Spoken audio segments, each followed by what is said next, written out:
বিসমিল্লাহির রহমানির রহিম।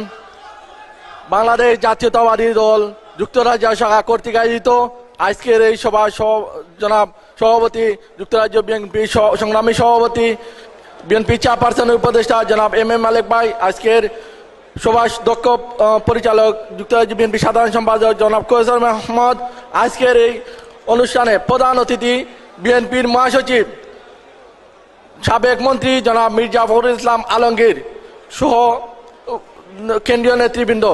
আসলে বক্তৃতা দেওয়া সিনিয়র নেতৃবৃন্দ বক্তৃতা দিবেন। আমরা একটা জিনিস দেখেছি, আমাদের নেত্রীকে বহু নির্যাতন করেছে ফ্যাসিস্ট আওয়ামী লীগ সরকার এবং শেখ হাসিনা। 5ই আগস্ট ছাত্র জনতা এবং বিএনপির আন্দোলনের মাধ্যমে ভারতে পালিয়ে গেছে। এই শেখ হাসিনা ভারতে গিয়েও ষড়যন্ত্র করছে, বাংলাদেশকে বিভিন্ন ধরনের ষড়যন্ত্র করছে।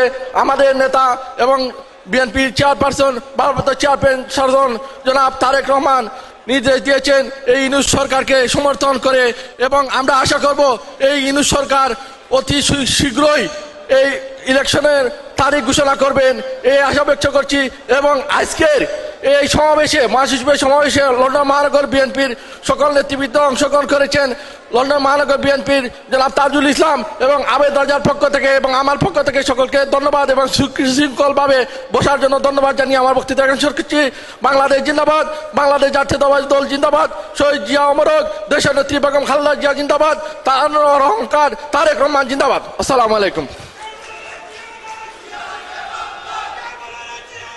ধন্যবাদ খালেদকে। খালেদের জন্য একটা হাতের তালি। 2 মিনিটের মধ্যে বক্তব্য শেষ করেছে।